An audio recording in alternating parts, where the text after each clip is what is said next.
Pekný podvečer všetkým, vítam vás na tlačovej konferencii po druhom kole nadstavovej časti medzi týmami FC Tatran Prešov a KFC Komárno. Poprosím o hodnotenie zápasu trénera hostí Mikuláša Radvániho. Dobrý večer. Tak my sme vstup do zápasu nemali ideálny, to bol taký nemastný, neslaný. Ja som od mojich hráčov chcel, aby sme pokračovali tam, kde sme pred týždňom skončili, kde sme boli agresívni, kde sme zbierali odrazené lopty. Dneska zase to prvých 15 minút opak bolo pravdou. Ja si myslím, potom od takých 20. minúte už sme sa dostali do hry. Si myslím, že potom už sme aj tú hru viac menej kontrolovali, ale to bol medzi 16-kový futbal. Počasie som povedal mojim hráčom, že to bude zápas, alebo môže byť zápas o jednom góle, dodá gól, ten vyhrá. Nakoniec, ako aj my, aj domáci mohli ten zápas rozhodnúť. My s tou remizou musíme byť spokojní. Domáci tam 93. mali 100% šancu, takže určite s niektorými hráčmi som spokojný nebol, ale to potom poviem budúci týždeň v kabíne a očakávam reakciu na to, že prečo niektorí hrali tak, ako hrali. Ďakujem. Odozdávam slovo trénerovi domácich Jozefovi Kostolníkovi. Dobrý večer.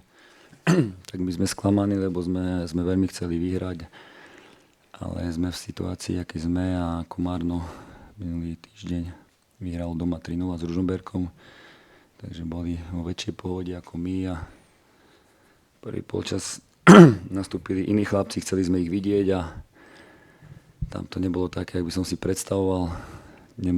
Nedostali sme sa do hry, druhé lopty sme nezískávali súboje. Nedokázali sme sa ukľudniť na lopte. Bolo vidieť, že o čo sa hraje a cez polčas sme to prestriedali a nastúpili tí chlapci, čo hrali v pohárovom stretnutí a vedia už ako čo hrať a tak tam sa už zlepšila naša hra a išli sme dokonca za víťazstvom a škoda tej 100% šance Janka Bernáta pred koncom, lebo mohlo by to byť veselšie. Ale my musíme ďalej tvrdo pracovať každý deň. Bolo dnes vidieť na chlapcov, že idú do konca, tak máme na čom stávať a pozitívum je tiež, že sme vzadu uhrali 0. Ďakujem. Ďakujem. Priestor pre vaše otázky. Ivan Harčár. Dobrý večer, pán. Dobrý večer, pán Kostelník. A taká základná otázka, možno nebolo to trošku také odvážne postaviť Wolštinského po pol roku?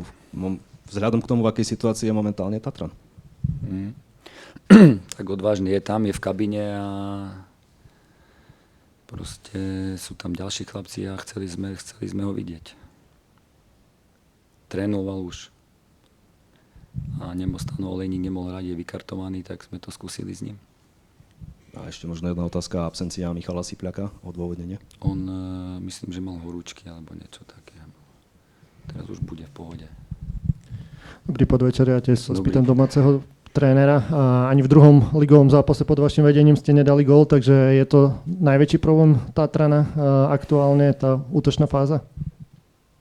Tak najväčší problém, mali sme šancu, no keby dal Janko gól, tak to bola 100% miliónová šanca. Tak a v Skalici zas nás vychytal brankár Junas, tam sme mali tiež šance, takže my šance máme, len potrebujeme ich premeniť a chlapci potrebujú sa chytiť. Mali viacej sebavedomia a ja verím, že to príde. Pán Radváni, udržali ste si ten bodový vankúš pred Prešovom, takže z pohľadu boja o záchranu dobrý bod?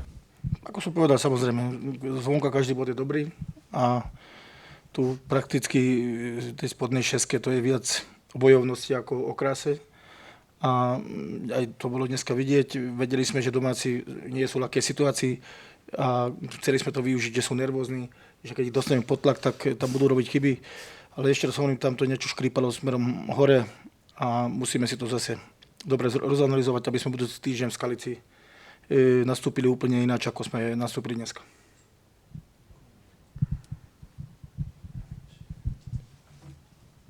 Ak nie sú ďalšie otázky, ďakujem obom trénerom. Pekný večer. Ďakujem. Dovidenia.